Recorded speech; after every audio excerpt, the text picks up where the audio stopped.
중국은 스스로를 세계 4대 문명의 기원지라 부르며 수많은 발명과 문화를 자기 공으로 포장해왔습니다. 하지만 역사의 기록을 찬찬히 살펴보면 중국이 자랑하는 문화의 상당수가 사실은 외부에서 온 것이었죠. 오늘은 중국의 문화적 허구 탑7을 살펴보며 그들이 어떻게 빌려온 문명을 자기 것으로 둔갑시켜 왔는지 알아보겠습니다. 1위 4대 발명의 허구. 중국은 종이, 인쇄술, 나침반, 화약을 세계 4대 발명이라 부르며 문명사의 중심이 자신들이었다고 강조합니다. 그러나 사실을 하나씩 따져보면 이야기는 달라집니다. 종이는 후한의 체륜이 개량했다고 전해지지만 기원전부터 서역과 한반도에서 원시적 재지가 발견됩니다. 그리고 진정한 발전은 이슬람권의 사마르칸드 재지소, 그리고 이를 받아들인 유럽의 재지술에서 이루어졌죠. 인쇄술은 목판 인쇄가 중국에서 먼저였으나 세계 최초의 금속 활자는 고려가 만들어냈습니다. 1377년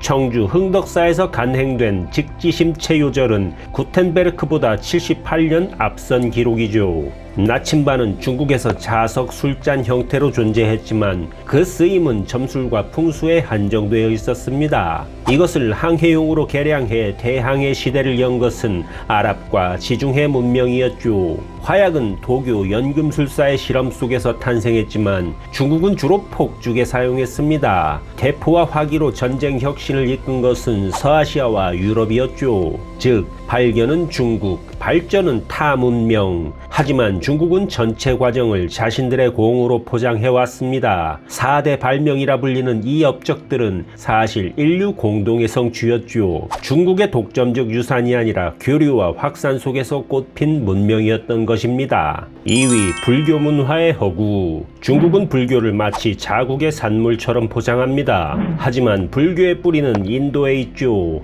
아쇼카 왕의 전법으로 불교는 중앙아시아와 실크로드를 거쳐 동아시아에 전해졌습니다. 중국이 불교를 받아들인 것은 이미 인도에서 수세기가 흐른 뒤였죠. 중국 불교의 핵심 경전은 대부분 산스크리트 원전을 번역한 것이었습니다. 구마라집, 현장 같은 역경가들이 서역과 인도에서 가져온 지혜였죠. 불교 예술의 상징 또한 인도의 간다라와 아잔타에서 비롯되었습니다. 군황과 룽먼의 석굴은 그 계보 위에 세워진 것입니다. 중국은 때로는 불교를 외래 이단이라 박해하기도 했습니다. 그러나 오늘날 그들은 불교 문화를 자신들의 고유한 유산처럼 내세웁니다. 역사가 증언하는 진실은 분명합니다. 불교는 인도의 종교이며 중국은 그 여정의 한 경유지였을 뿐입니다. 3위 차 문화의 허구. 차 문화 역시 중국의 독점물은 아닙니다. 찻잎의 원산지는 인도 아삼 지방과 동남아 고산지대였습니다. 고대 중국은 단지 그 식물을 가장 먼저 기록했을 뿐 음용법은 교류 속에서 확산되었습니다. 송대의 다점식 차문화는 일본으로 전해져 무로마치 시대의 선종과 함께 다도로 발전했습니다. 오늘날 세계적으로 알려진 것은 오히려 일본식 다도와 그 미학입니다. 영국의 홍차문화 역시 중국만의 공로가 아니었습니다. 그럼에도 중국은 지금도 세계의 차문화를 중화의 영향력이라 주장합니다. 하지만 역사가 말하는 진실은 차는 인류가 함께 길러낸 문화였다는 사실입니다. 4위 전통의학. 중국은 중의학을 5000년 역사라 강조하지만 그 속에는 인도 아유르베다와 페르시아 약학의 영향이 뚜렷합니다. 맥진법과 약초학의 일부 개념도 실크로드를 통해 들어왔죠. 즉 순수 중국 의학은 허구에 가깝습니다. 오늘날 WHO에서도 과학적 근거 부족을 자주 지적하죠. 5위 철학의 순수성 허구. 공자와 노자는 중국에서 태어났지만 그 사상은 불교, 인도 철학과 섞이며 변했습니다. 특히 도교는 불교와 결합해 현재의 형태가 되었죠.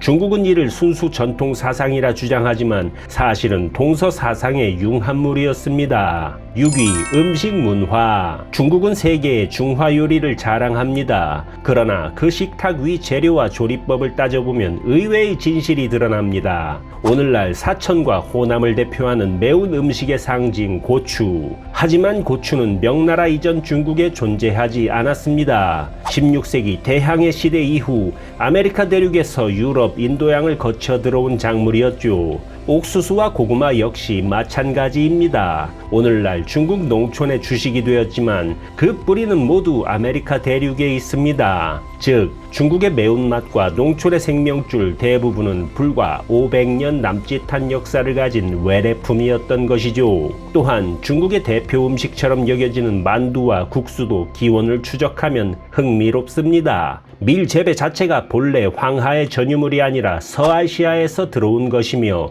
밀가루를 반죽해 삶거나 찌는 음식은 중앙아시아 유목문화와 깊이 연결됩니다. 실제로 둥간족과 실크로드 도시들에서 오늘날 중국식 만두와 유사한 음식 문화가 더 오래된 흔적으로 발견됩니다. 결국 중국 전통 음식이라 불리는 것의 상당수는 교류와 이동의 산물입니다. 아메리카 대륙, 중앙아시아, 인도와의 만남 없이는 지금의 중화 요리도 존재할 수 없었죠. 중국이 강조하는 천년의 음식 문화라는 수사 뒤에는 사실은 외래 재료와 타 문명의 기술을 흡수하여 재구성한 짧은 역사가 숨어 있습니다. 7위, 중화 문명의 단일성 신화. 중국은 황하 하나를 중화 문명의 뿌리라 말합니다. 그러나 고고학의 지도는 다핵으로 빛납니다. 황하만으로는 절대 설명할 수조차 없습니다. 기원전 3300년에서 2300년 사이 양쯔강 유역의 량주는 거대한 토성 수리체계를 갖춘 도시 문명을 이룹니다. 같은 시기 산둥의 동이 문화권,